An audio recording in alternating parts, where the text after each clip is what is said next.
Yung pangalawang video po, ito, documented po ito, si Annalise Michel.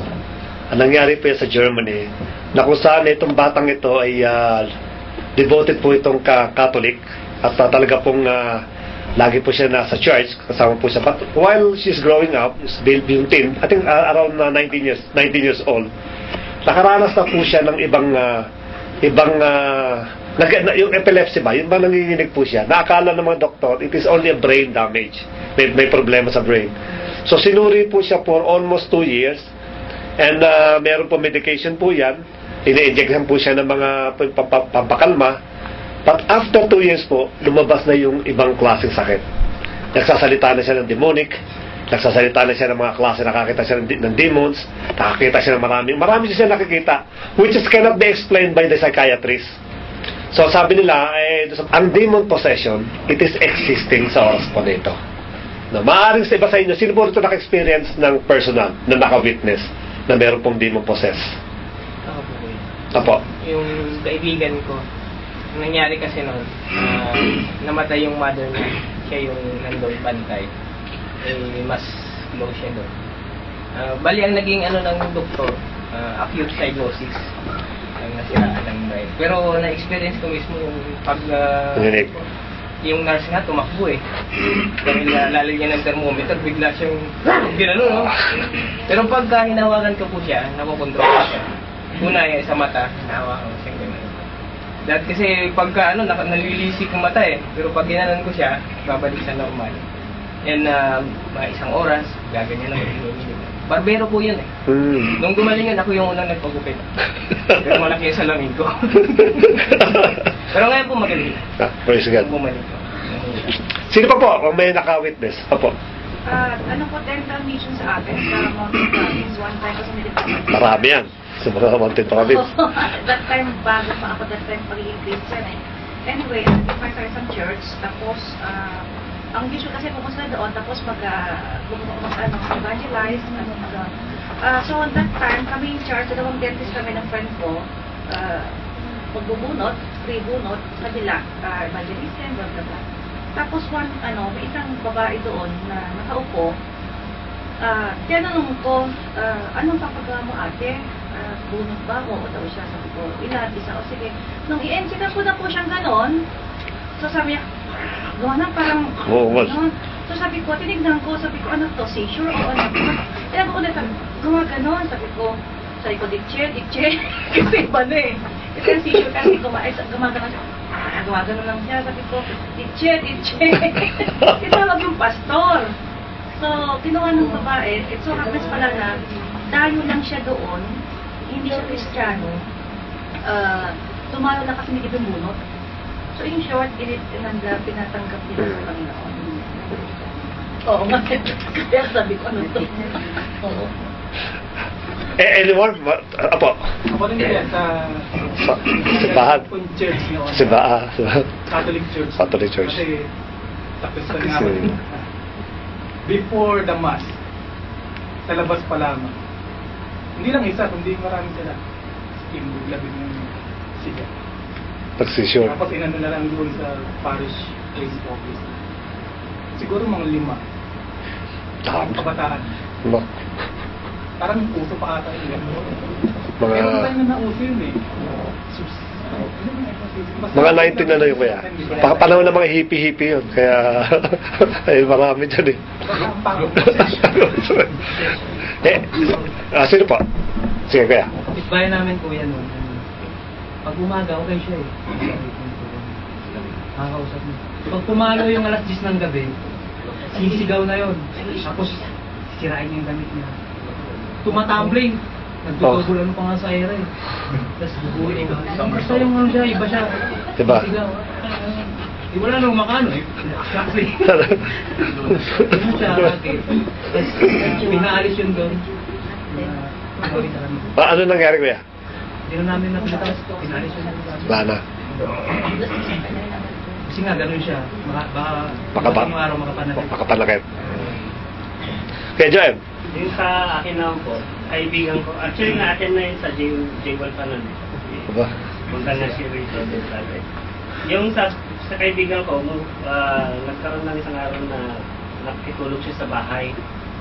baka yung pakiramdam ko parang may nakasilip sa bintana parati. Ganyan. Tapos sabi niya, bigla siyang nagsalita, may tumitingin sa akin doon, sabi niya gano'n. Which is yun din pakiramdam ko. Tapos, there comes a time na nagkaroon ng activity in church, may baptism na na mangyayari. Bigla siyang nanigas din parang yung kanina. Tapos yun nagkaroon ng ng confrontation ng pastor sa kayo. Marami raw. As in talagang kuba siya, sobrang kuba siya. Pero after nung confrontation na yun, okay na yun, hindi na siya ganun kakuba. Wala. Wala na ngayon? Totally wala na? Wala na po. Meron ba ang mga meron pa, mga naka-encounter? Actually po ako, personally, naka-encounter po ako niyan. Alam ng bawat kapatid na may kwento ko po yan. At I'll make it a brief story para po before na pumasok tayo sa ating po istorya.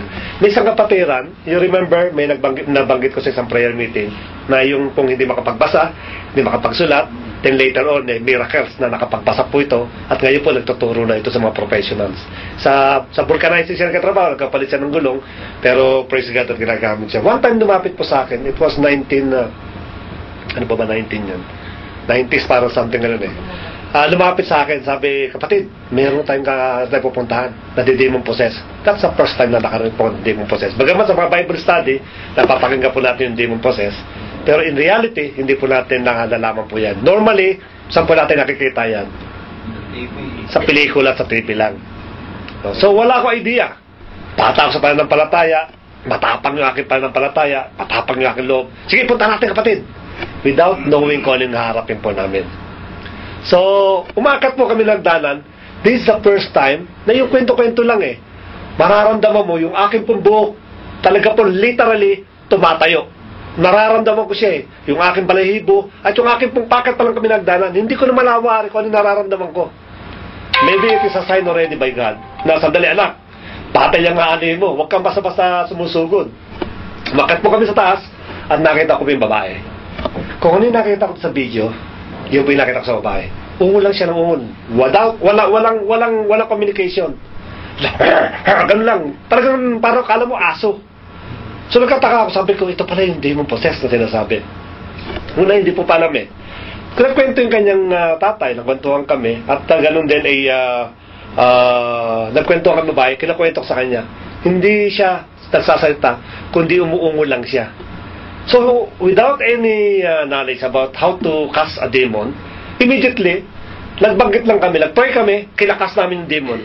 But it's my mistake, nung nag-pray po kami, nag-close kami ng eyes. Magkakahawak kami ng kamay, katabi ko po siya Hawak ko yung kamay niya, nanginginig talaga ayaw mag-pray. Nakaikot po kami, kasama yung tatay po niya. So, pinapatanggap po siya sa ating Panginoon. Then suddenly, this is also my personal experience. I hear a voice. Nakapakinig po ako ng boses. At nasabi sa akin, anak, kung missing ka, papaluin ka ng bote. So, pagdilat ko, yung pong bote taga mismo, pagano na, yung hawak ko sa kanyang kamay, malapit na yung bote mismo, yung palo niya ay malakas po Alam niyo po, during that time, natakot po kami, magkapatid, yung kapatiran po. So, naisip namin mag-retreat kami.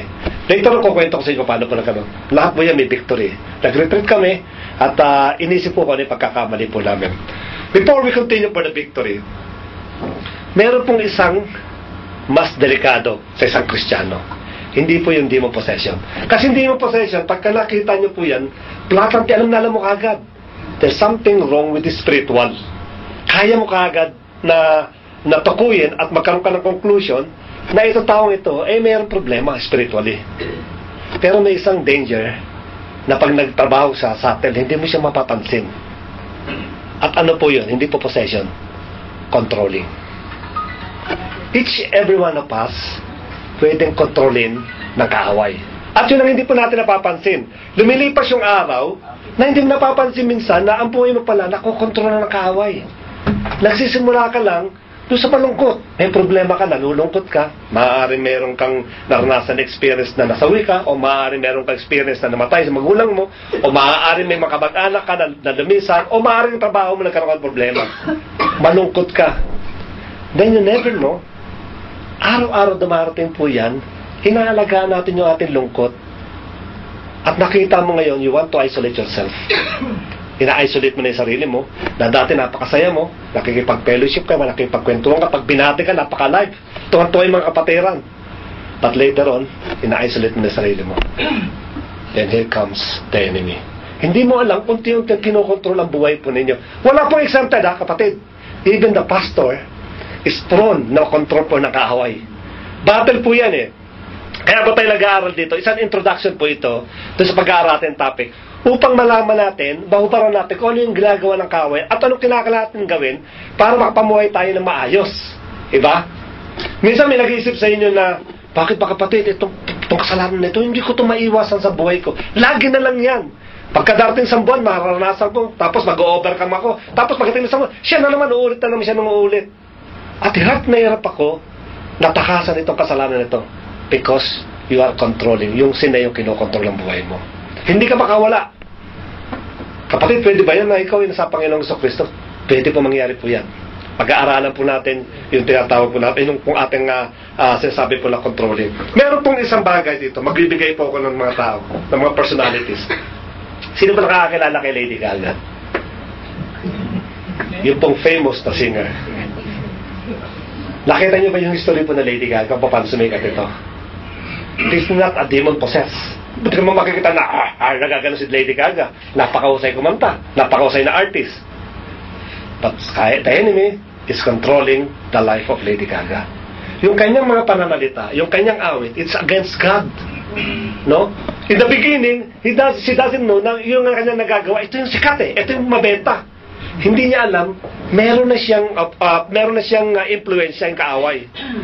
At because nung kanisikatan at yung pang money, ang nangyari tuloy, nagpatuloy po siya. Now the enemy is controlling Lady Gaga. Lahat ng kanta po niya is anti-Christ, anti-God. Hindi po makatotohanan. Marami po yung artist, politician. Napakahusay tumulong. Pero tingnan mo yung kanila pong buhay, yung palang tinutulong nila, galing sa pagnanakaw. No? We never mention any name. No? Wala tayong sinasabi ko in general. Ito yung mga taong ito na kinokontrol, and even religious people.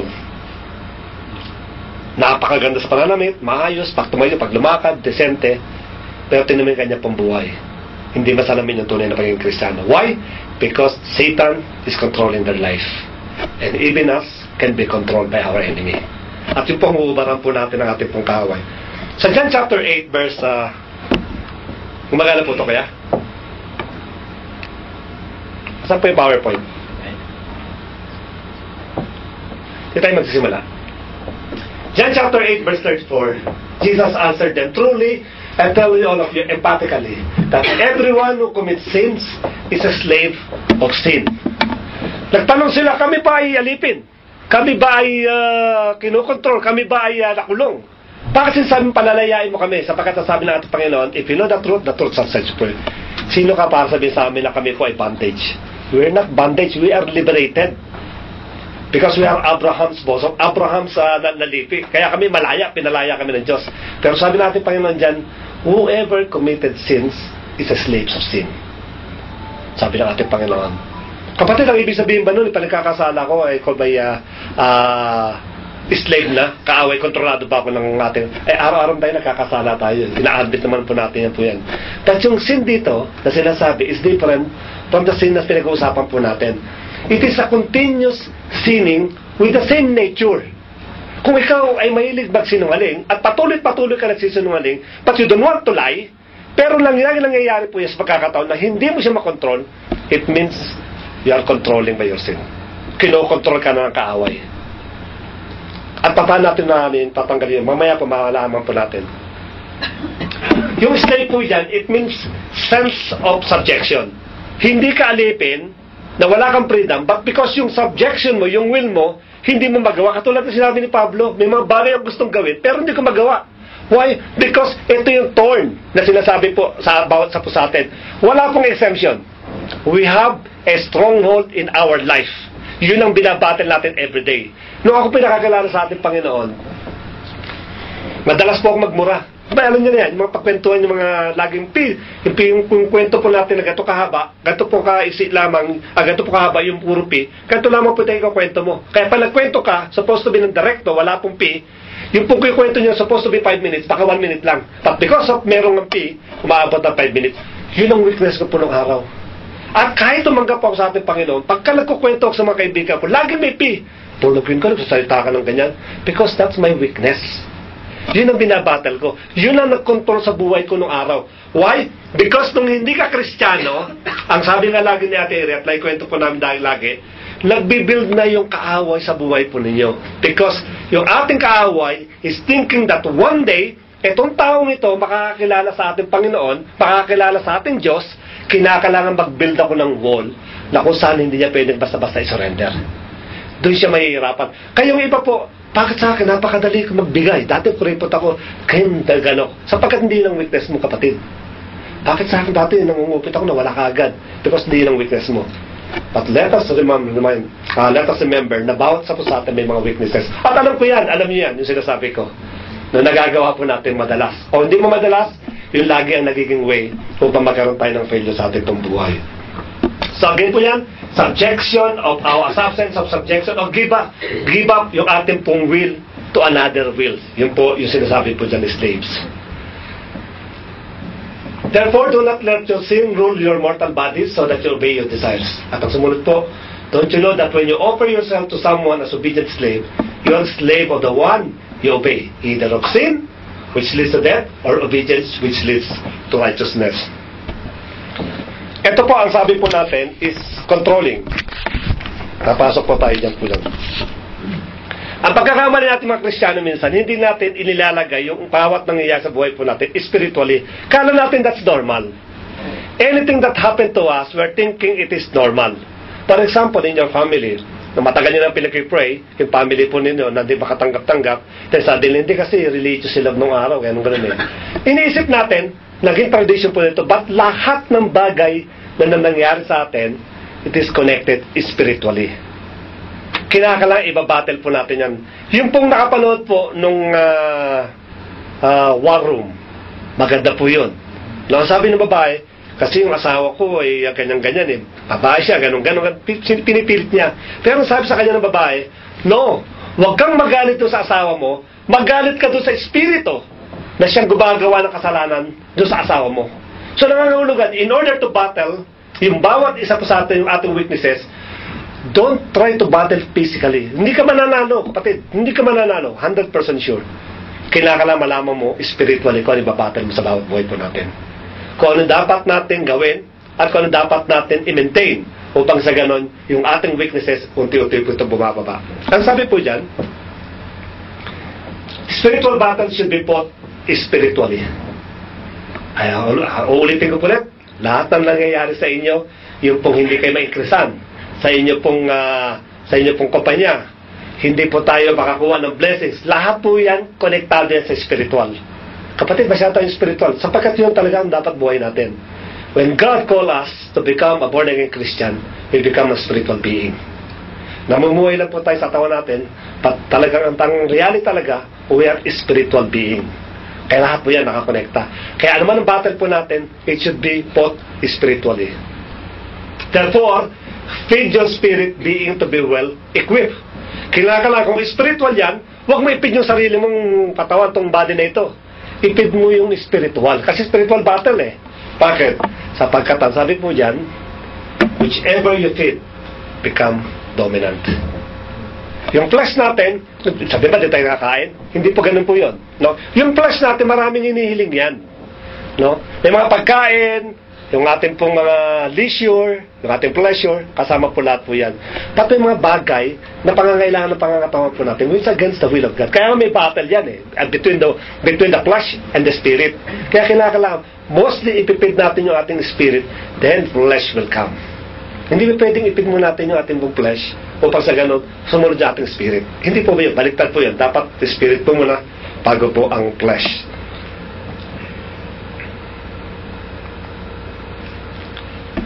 Yan ang ating pag-aaralan ngayon. Prayer and fasting. Kaya po natin, ako po yung this is an introduction, pero mamaya pa sa mga dating pong Friday, i-detail po natin yung prayer and fasting. Prayer and fasting is one of the most effective weapon in order to battle our great weapon in order to battle our spiritual, ating physical life, ating yung carnal na pag-iisip po. So magkakandak po tayo, or kung gugustuhin po ninyo, kasi ang prayer fasting po, hindi po ito mandatory. I don't believe dun sa mga churches na nagkakandak ng prayer fasting by schedule. No, sa darating pong Sunday, kinakailangan prayer fasting po tayo. In fact, may mga mali po dyan. Pag nagturo kasi ng prayer fasting sa iglesia, ang akala ng isipan ng mga tao, ay, wala nang pondo yung church. Gusto na magtipid, kaya prayer fasting ng ginagawa. So, yun ang mga mentality. Minsan may nagkoconduct ng prayer and fasting upang sa ganun ay magkaroon ng nagkakonduct siya ng prayer and fasting upang sa ganun ay makasunod lamang doon sa mismong pinag-uutos ng katataas-taasan. Or minsan nagkakaroon ng prayer and fasting, ginagamit po ito upang mag-diet. Alam niyo po ba minsan na nagkanta kami ng prayer and fasting, nagsiserve ng pagkain, no? Ako po hindi ko alam kung ako natatawa, kung ako po nagsusoro, o ako po naiinis, na may mga grupo na nagpa-prayer and fasting, sapagkat hindi nga, sabi ko, hindi mandatory. May grupo din po na hindi po, at meron pong grupo na nagpa-fasting. Nung nagsiserve ng pagkain, siyempre dalawa yan. No? Kasi Daniel Fast ang ginawa nila nung araw eh. It means Daniel Fast, wala pong meat, walang shrimp, wala completely wala, vegetable lang po. So, isang meat, saka isang vegetable lang inahain. Yung grupo, hoy, kami dito, prayer and fasting kami dito.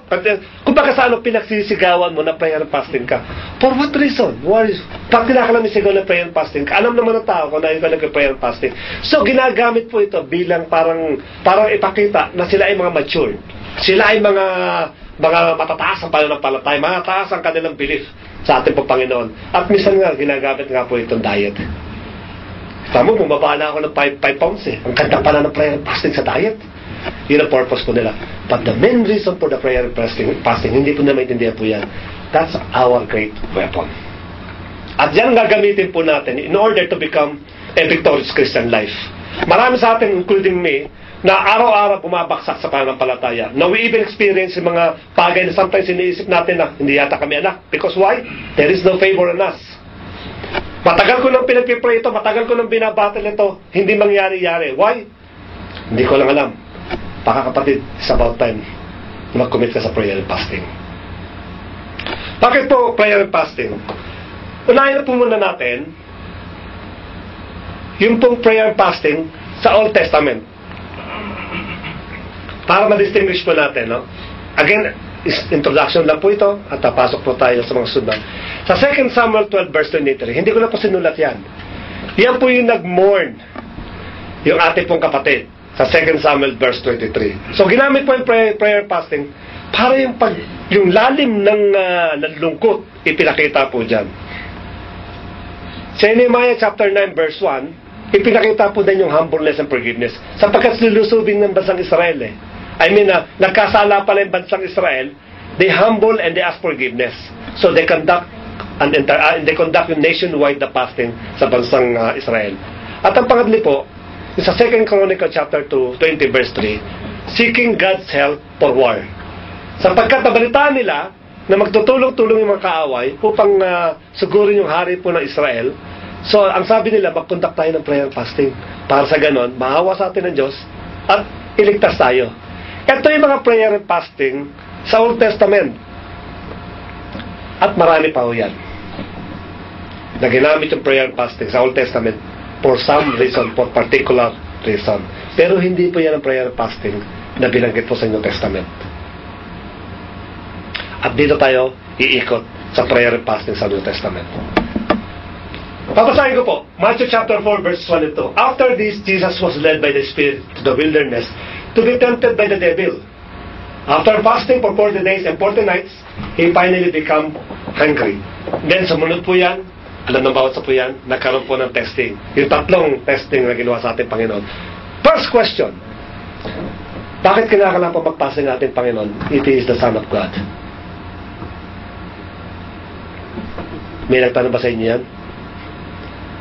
You are the Son of God. Why you need fasting? In fact, hindi lang po binanggit po yan, pero ang ating Panginoon, naniniwala ko, it is not only fast ang ginawa ng ating Panginoon, even prayer. Yung panahon na siya po na-isolate. Bakit kinakailangan mo? Ikaw ay anak ng Diyos. You have all the authority. Why? Para ipakita ng ating Panginoon that each every one of us is prone na matukso ng ating kaaway. At before dumating yung greatest temptation sa buhay po ng ating Panginoon, He was led by the Holy Spirit to do fasting. And this is 40 days and 40 nights. And by the way, for the record, at I do believe sa medical yata nabasa ko ata, it is a 4 days sa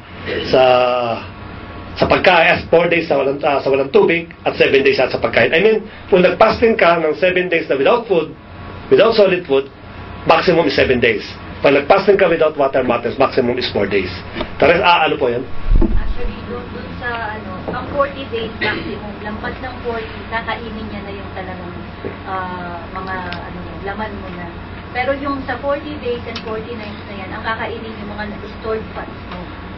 At saka yung mga toxins sa katawan mo, mga sakit sa katawan mo, yun ang kakainin niya. After ng 40, yun na yun. Doon na dadating yung tinatawag na starvation. Yung problema sa Africa, yun na yun.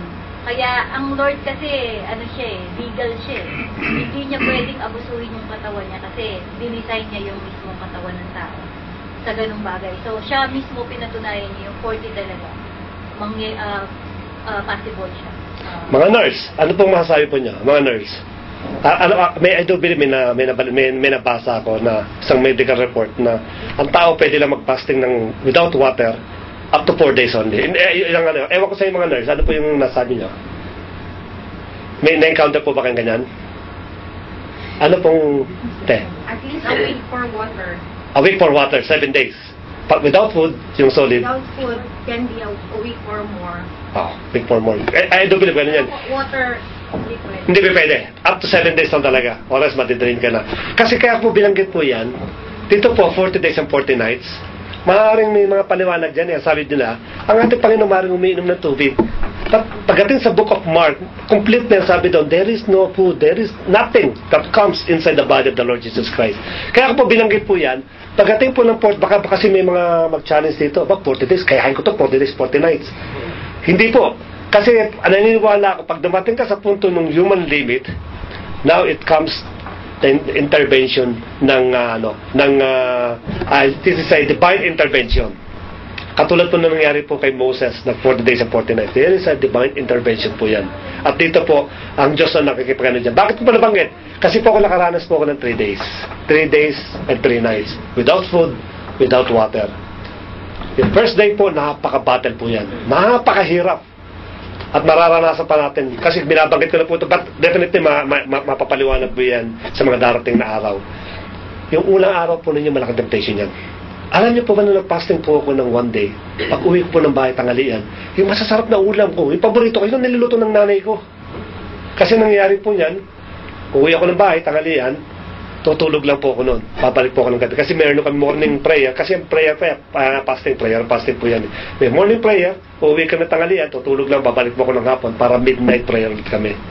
Pagdating ng tanghali, napakasarap na ulam. Niyayaya ko ng nanay ko, sabi ko, patungan ako ito, di kumakain. Samantalang pagka hinanda ko ito, sumusunggab kagad ito eh. So, iniwasan ko po yun. Pagdating po ng gabi, kano na naman ang pagkain. Yun ang temptation po dyan. Pero after ng first day po, second day, third day, ayos na po yan. Especially pag may prayer po. So, kung magkakontak po kayo, be careful po. At ituturo doon sa susunod po na ating pag-aaral. So, ang ating Panginoon mismo is the Son of God. Nag-conduct po siya ng prayer and fasting in order to battle. Tatlo po yan, binatel po. Ano po yung tatlong binatel ng ating Panginoon dyan? Lust of the flesh, lust of the eye, and the pride of life. Which is, from the beginning until now, yun lang naman talagang ginagamit ng ating kaaway. In order to conquer yung tatlong lust of the flesh, lust of the eye, and the pride of life, you have to do prayer and fasting. Sumunod po dyan, but this kind, sabi po doon sa second Mass, sa Matthew chapter 17, verse 21, but this kind does not come out except by prayer and fasting. Dito po nabanggit, ito pong ating keyword. Sabi ng ating Panginoon, hindi aalis yan except by prayer and fasting. In Old Testament, prayer and fasting deal with sin and humbleness. In New Testament, it is the power and authority of Christians against our spiritual enemies.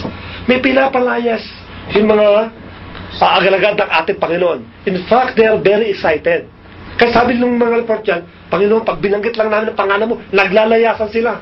Tuwang-tuwa sila doon sa victory na nararanasan nila. During that time, sa victory time for the Christian, nung panahon ng ating Panginoon, binigay sila ng authority. But here comes sa scenario na hindi na mapalayas yung demonyo doon sa bata. Even to the extent of reklamo na magulang, Panginoon, ito mga disipulo mo eh.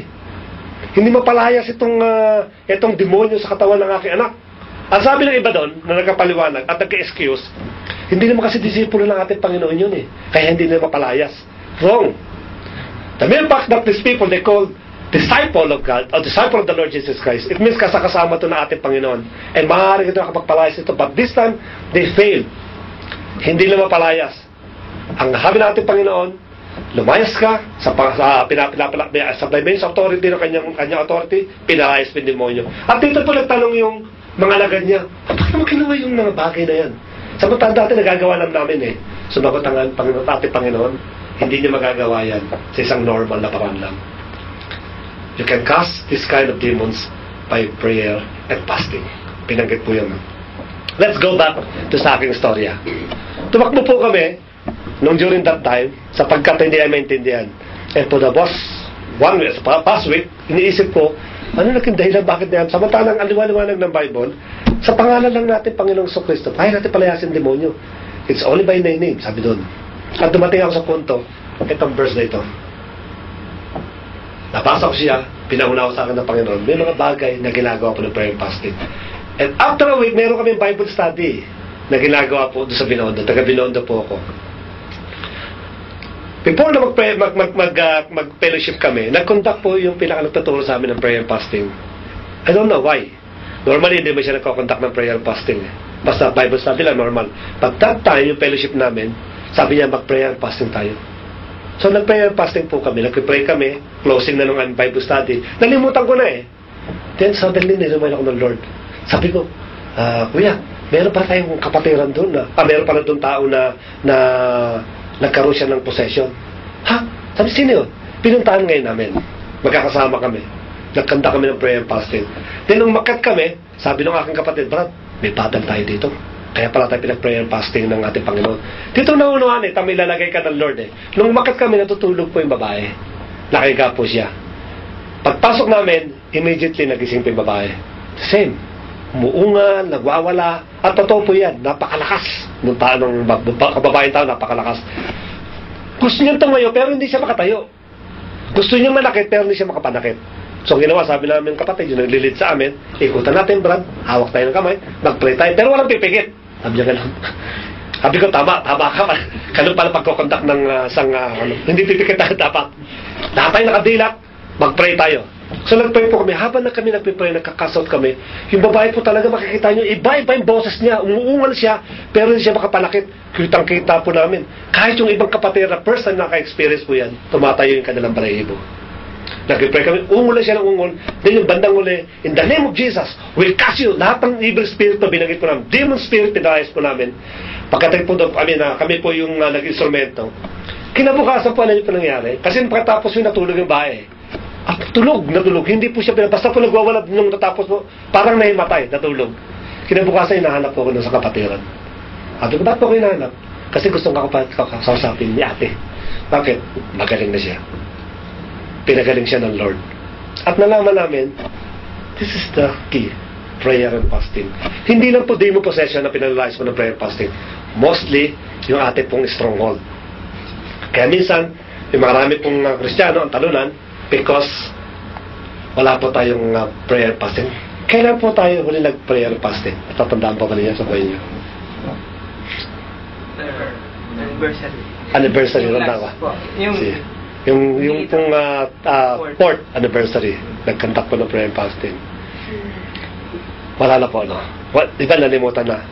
But normally po, pag dumarating yung punto ng anniversary sa iglesia, before sumapit po yung mismong anniversary, dapat siya meron pong 1 week na prayer and fasting. Hindi po sunod-sunod. I mean, maybe half day, maybe whole day, maybe 2 days, nagkakantak po yan. Why? Kasi spiritual battle eh. No? Nalibang tayo sa pagkain. Hindi naman po natin sinisisimbawan sa. Pero dito po, ipinakikita po natin, nababattle po tayo eh. Sa prayer meeting po, we started battle.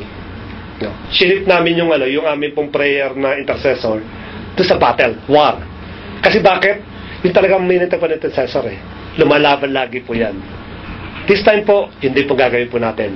Lalaban po tayo, hindi lang po tayo didepensa, kundi mag-opensa po tayo sa ating Panginoon. If you want a victorious, blessed Christian life now, then start committing a prayer and fasting. Yan po. Uulitin po namin, hindi po pinipilit ang prayer and fasting. It is by heart. No, kung willing kayo, but you will see yung pumbunga po ng prayer and fasting. Why? Magiging sensitive yung inyo pong spiritual. Magiging maingat kayo, lahat po yan. Mararanasan po ng bawat sa po yan. Hindi ko po ma-explain masyado, pero mismo kayo makakaranas po yan if you commit for prayer and fasting. Meron pa tayong oras ng mga 5 minutes at 10 minutes po. Pwede po magtanong.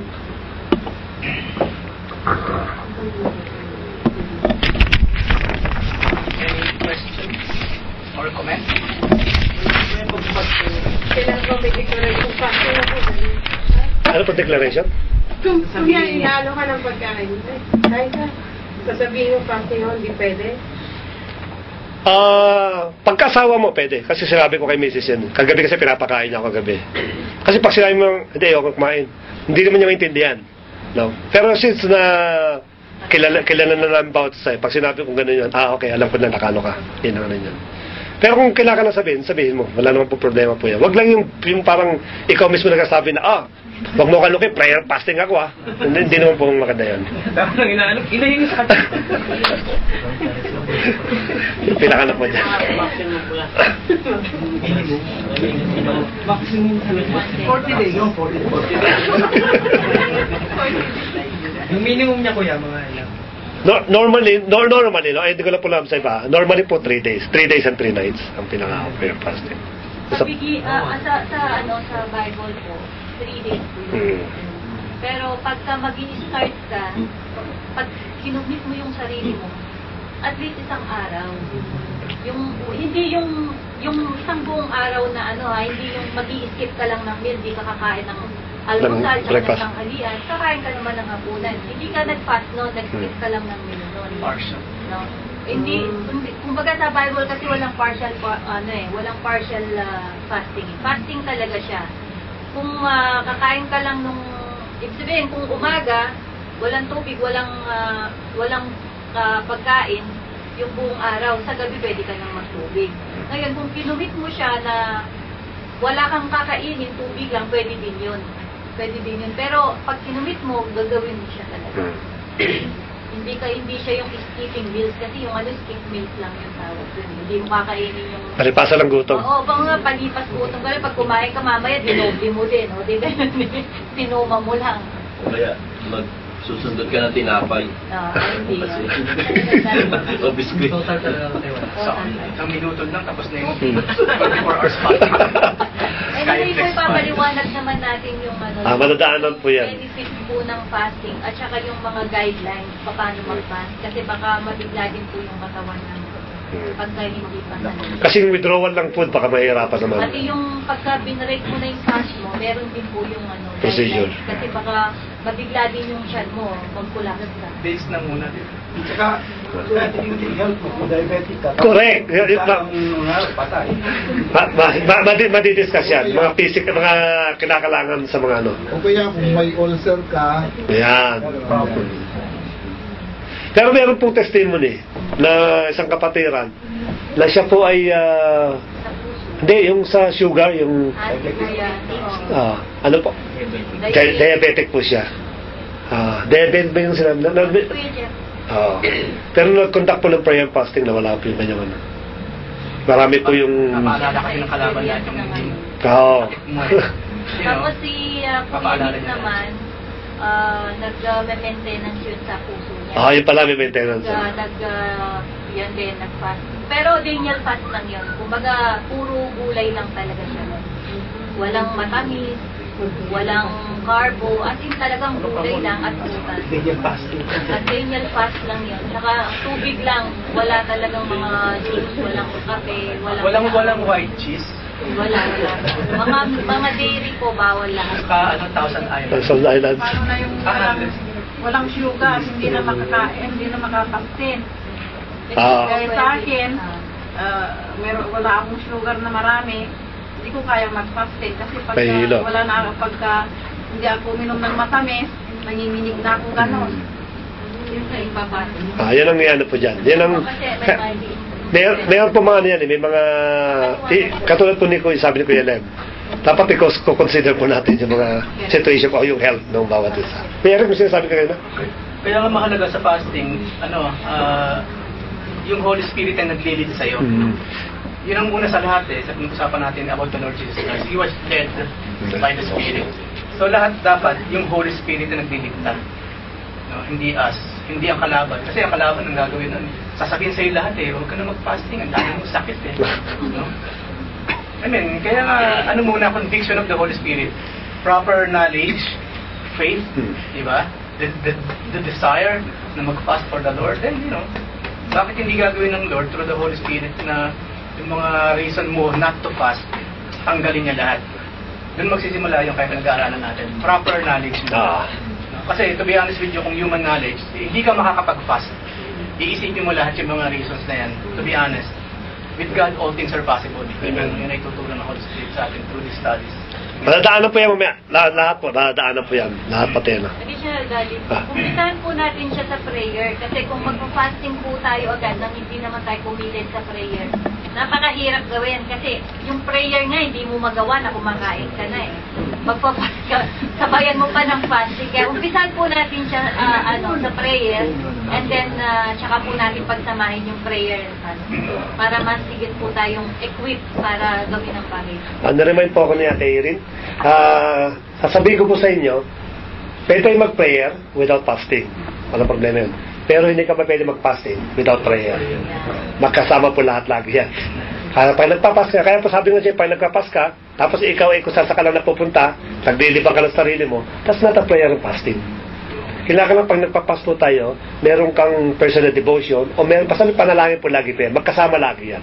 Saka isa pa, pag nag-fast ka na walang prayer, danger ka. Kasi pag empty ang katawan mo, weak ang katawan mo, dalawang klaseng spirit yan.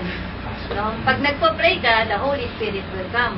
Pag hindi ka nagpo-pray, nakafast ka, alam nyo na kung anong klaseng spirit ang tatanggapin mo. Malinis na malinis pang vessel, napasukan ka ng parang. Diba? Biblical yan In additional? Tama lang po tayo, 45 po. Bago tayo mag-close, mayroon pa akong additional information? Kaya sa prayer, anong guidelines sa prayer? Ituturo po yan, Actually, ang napag-usapan po namin ni Ate Erin, yung susunod po na meeting is prayer, tapos po fasting. Sabi niya sa dati kasi, yung prayer, maraming klase. May intercessor, mayroong petition, at mayroong spiritual na prayer. Ngayon, if she decided na ihiwalay po yun, hihiwalayin po natin yung prayer.